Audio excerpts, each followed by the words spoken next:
ఒక ఇద్దరు గురించి నేను ప్రత్యేకంగా చెప్పాల్సినటువంటి అవసరం ఉంది. ఈ కార్యక్రమంలో నాకు అందరూ సహకరించారు.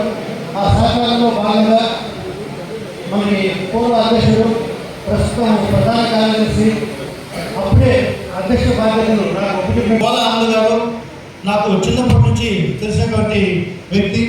ఆయన అనేక సందర్భాల్లో మెత్తగా అయినా కటువుగా అయినా పార్టీకి సంబంధించిన విషయాల్ని అనేక సందర్భాల్లో చర్చించి చక్కగా సహకరించడం జరిగింది.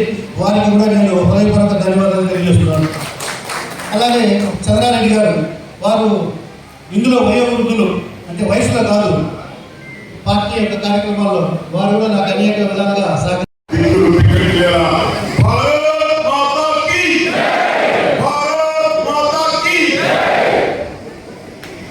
అందరికీ నమస్కారం. భారతీయ జనతా పార్టీ సిద్ధాంత ఆధారంగా, కార్యకర్తల ఆధారంగా నడిచేటువంటి ఒక విలక్షణమైనటువంటి పార్టీ. బీజేపీ యొక్క ఆవిర్భావం ఈ దేశ అవసరాల కోసం అప్పుడున్నటువంటి పరిస్థితుల్లో ఈ దేశాన్ని సక్రమంగా అభివృద్ధి బాధలో ఆశయ విభాజనం కలిపి అభివృద్ధి దిశగా అఖండ భారత్గా వెలుగుందాలనేటువంటి లక్ష్యంతో రాష్ట్రీయ స్వయం సేవక సంఘ్ యొక్క ఆలోచనలతో ప్రారంభించబడినటువంటి జనసంఘ్ తదుపరి రూపాంతరం చెందినటువంటి భారతీయ జనతా పార్టీ. ఈ పార్టీలో కార్యకర్తలుగా పనిచేసేటువంటి మనకు ప్రతి కార్యకర్త కూడా ఏదో ఒక దశలో దీని ఒక అదృష్టంగా, దీని ఒక వరంగా భావించేటువంటి సందర్భాలు మనందరికీ ఎదురవుతున్నాయి. ఇవాళ వేదిక మీద నాదపూర్వకమైనటువంటి ఆశ్చర్యమైనటువంటి అనేక మంది పెద్దలు చెప్పినట్టు మన్నా ప్రసాద్ గారు వయసులో వచ్చిన వాళ్ళప్పటికీ భారతీయ జనతా పార్టీ ద్వారా నేర్చుకున్నటువంటి పోరాట పద్ధతి ద్వారా అతి పెద్ద కుంభకోణం ఈ దేశాన్ని మొత్తం కూడా తిరుపతి వైపు చూసే విధంగా ఒక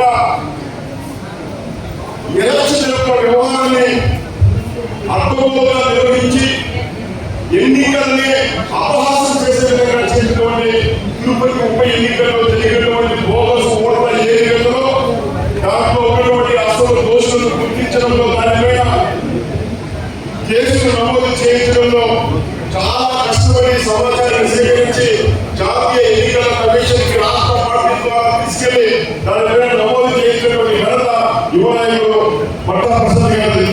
ఆ రంగంలో కృషి చేసినందువల్లే పార్టీ గుర్తించి ఇవాళ మచిలీపట్నం అర్బన్ డెవలప్మెంట్ అథారిటీ చైర్మన్గా ఈ కూటమి ప్రభుత్వంలో వారికి బాధ్యతలు ఇవ్వడం జరిగింది. అటు తర్వాత ఇంతకాలం పనిచేసి మాకందరికీ కూడా నెల్లూరు జిల్లాలో భారతీయ జనతా పార్టీ చాలా ప్రతిష్టంగా కనిపిస్తుంది. అలాగే నెల్లూరు జిల్లాలో పార్టీని ప్రతిష్టంగా నడిపించినటువంటి అతి కొద్ది మంది నేతల్లో సురేందర్ రెడ్డి గారు ముఖ్యులు.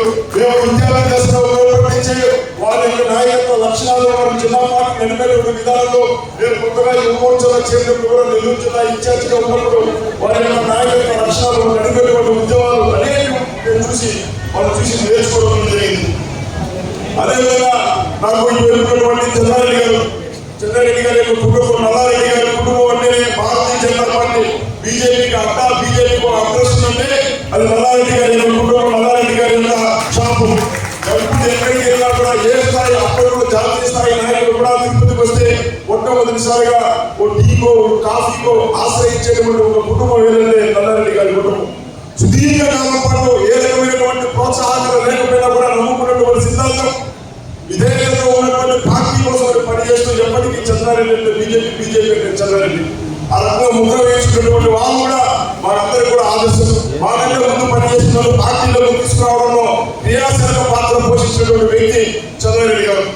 అటువంటి వ్యక్తుల్ని చూస్తూ మేము నేర్చుకుంటూ ఈ పార్టీలో కొనసాగేటువంటి ప్రయత్నం చేశాం. సోదరి ఉమా గారు, ఆమె న్యాయవాద వృత్తిలో ఉన్నప్పటికీ, మహిళగా అయినప్పటికీ భారతీయ జనతా పార్టీలో సభ్యత్వం తీసుకున్న తర్వాత వేరే పార్టీల వైపు రకరకాల ప్రలోభాలు వచ్చినప్పటికీ మహిళగా మీకు ప్రాధాన్యత ఇస్తామని వేరే రాజకీయ పార్టీలు ఆపేక్షలు